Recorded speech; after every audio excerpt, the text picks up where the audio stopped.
Vous écoutez Europe 1, il est pile 9h30. Le journal des médias avec Thomas Joubert. Bonjour Thomas. Bonjour, à la une ce matin, Didier François et Édouard Elias en même temps au JT de TF1 et de France 2 hier soir. Le cireur de chaussures d'Aquilino Morel estime avoir été piégé par Mediapart et l'avis de Christian Carambeu bientôt sur France 2.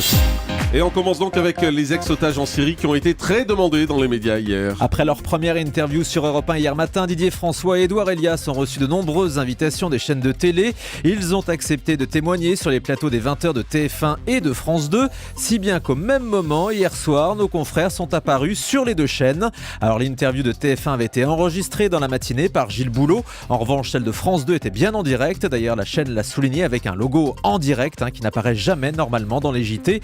Du côté des talk-shows, Didier François et Édouard Elias ont accordé un entretien à C'est à vous. En revanche, le grand journal de Canal+ s'est contenté de la présence de Florence Aubenas, la présidente du comité de soutien.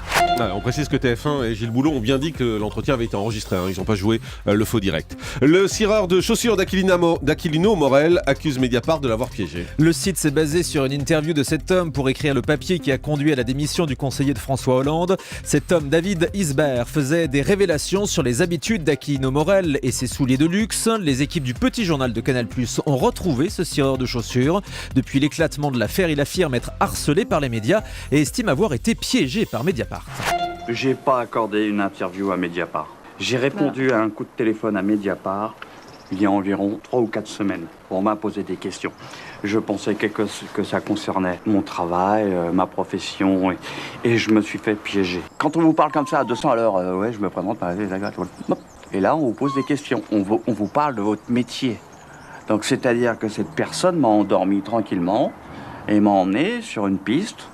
Là où il voulait. Et alors pourquoi vous avez accepté de nous répondre et parce pas de répondre parce que j'en ai marre, là, je vous promets. On vous téléphone, vous êtes bombardés, 24 sur 24. Mais c'est un truc de fou. J'espère, grâce à vous, ne plus être ennuyé par vos collègues. Je ne veux plus entendre parler de cette histoire. Voilà, c'était donc le cireur de chaussures d'Aquilino Morel qui estime avoir été piégé par Mediapart. Gérard Lanvin critique les scénarios français. Le magazine Téléstar a demandé à l'acteur s'il aimerait devenir héros d'une série télé. Il répond que le problème, ce sont les scénarios. La qualité d'écriture française commence à me fatiguer, dit-il. Ce qu'on reçoit est lamentable. Faire des merdes, ça me prendrait le chou grave. Fin de citation. Gérard Lanvin qui tacle aussi dans la même interview la cérémonie des Césars. Je n'aime pas ces soirées où des mecs qui sont tous là à manger et à boire à l'œil te tapent dans le dos en te disant que t'es le meilleur, mais ne te proposent jamais un rôle. Ça, c'est dit. L'avis de Christian Carambeu va faire l'objet d'une fiction sur France 2. La chaîne diffusera prochainement un téléfilm consacré à la jeunesse du footballeur en Nouvelle-Calédonie. La fiction est produite par Endemol. Le footballeur a coécrit le scénario. L'histoire se concentre sur l'année 1988 alors que Christian Carambeu a 17 ans à l'époque de la prise d'otage d'Ouvéa. On verra comment le football lui a permis de ne pas se laisser entraîner par les indépendantistes. C'est Yael Maya, un acteur qui lui ressemble comme 2 gouttes d'eau, qui joue son rôle. Ce téléfilm s'intitulera Canaque, l'histoire oubliée. Le film sur l'affaire DSK avec Gérard Depardieu ne sortira pas au cinéma. Les producteurs du film d'Abel Ferrara l'ont annoncé dans une interview au Monde. Le long métrage intitulé Welcome to New York, qui revient sur l'affaire du Sofitel, sera diffusé exclusivement sur Internet. Il sera mis en ligne pendant le Festival de Cannes sur les plateformes de vidéo à la demande. Gérard Depardieu interprète le rôle de Dominique Strauss-Kahn. Voilà, je vous rappelle que ce soir, France 2 consacre Un jour un destin à Anne Sinclair et cette affaire DSK nous sera en ligne dans un instant avec le rédacteur en chef du magazine.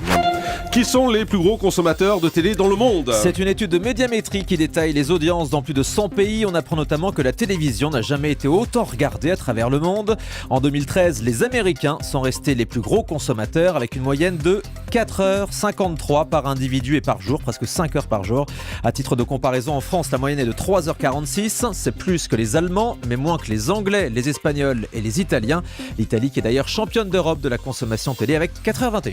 Et puis vous allez nous donner des nouvelles de sœur Christina qui avait fait parler d'elle dans The Voice en Italie. Et oui, je vous en avais parlé lorsque cette bonne sœur s'était présentée aux auditions à l'aveugle dans la version italienne de The Voice. La candidate qui apparaît en habit de religieuse, la croix autour du cou, a disputé les battles il y a quelques jours et elle a encore fait le buzz avec une interprétation déchaînée du tube de Cyndi Lauper, Girls Just Want to Have Fun, une chanson pourtant pas très catholique. Ladies and gentlemen, make some noise per Suor Cristina!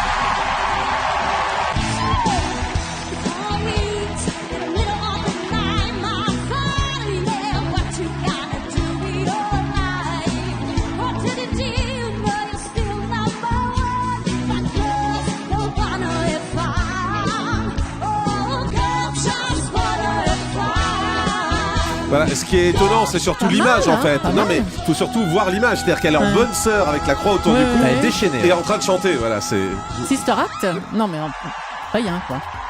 pourquoi pas.